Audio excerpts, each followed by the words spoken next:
1959 yang dikeluarkan oleh Presiden Soekarno merupakan momen penting dalam sejarah Indonesia.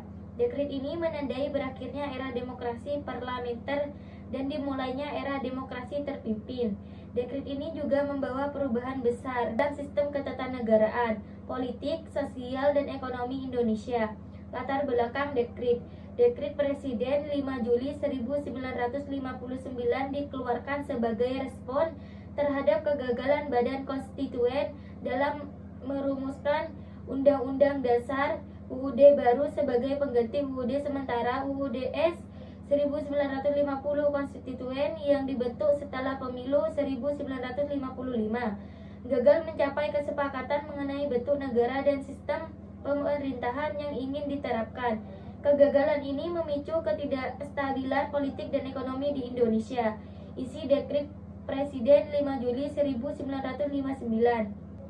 Dekret Presiden 5 Juli 1959 berisi 4 poin utama. 1. Pembubaran Badan Konstituen. Dekret ini secara resmi membubarkan Badan Konstituen yang gagal menjalankan tugas-tugasnya dalam merumuskan UUD baru. 2. Memperlakukan kembali UUD 1945.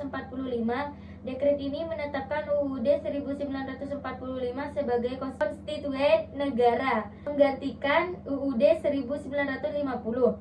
3. Pembentukan Majelis Permusyawaratan Rakyat Sementara MPRS. Dekret ini membentuk MPRS sebagai lembaga tertinggi negara yang bertugas untuk menetapkan garis-garis besar haluan negara. 4. Pembentukan Dewan Pertimbangan Agung Sementara DPAS. Dekret ini membentuk DPAS sebagai lembaga penasehat presiden. Dampak dekret terhadap kehidupan Indonesia.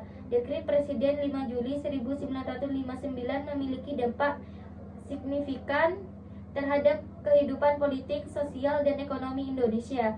Politik. Berakhirnya demokrasi parlementer. Dekret ini menandai berakhirnya sistem demokrasi parlementer dan dimulainya era demokrasi terpimpin yang lebih berpusat pada kekuasaan presiden.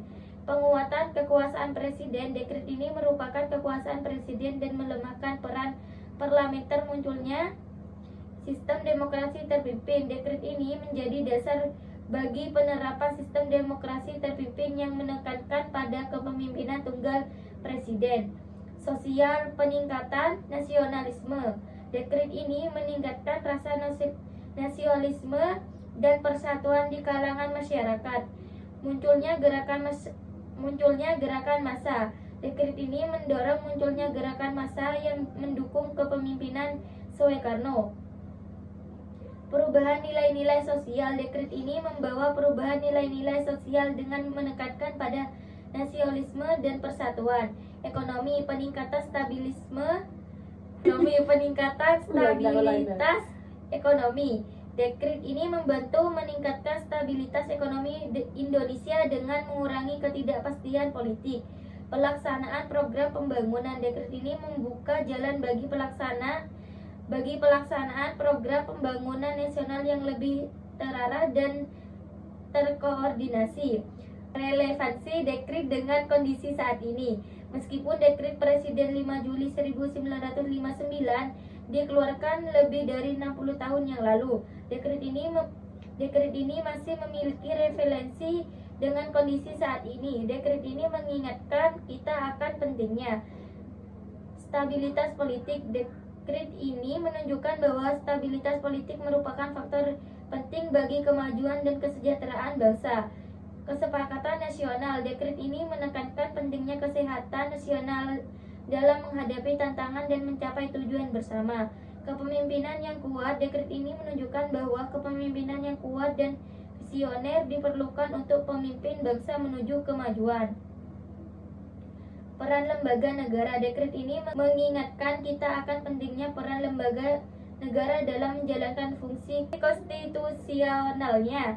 Kesimpulan. Dekret Presiden 5 Juli 1959 merupakan tonggak sejarah penting bagi Indonesia. Dekret ini menandai berakhirnya era demokrasi parlementer dan dimulainya era demokrasi terpimpin. Dekret ini juga membawa perubahan besar dalam sistem ketatanegaraan, politik, sosial, dan ekonomi Indonesia. Mungkin dekret ini memiliki kontroversi. Dekret ini memiliki relevansi dengan kondisi saat ini, mengingatkan kita akan pentingnya stabilitas politik, kesepakatan nasional, kepemimpinan yang kuat, dan peran lembaga negara. Assalamualaikum warahmatullahi wabarakatuh.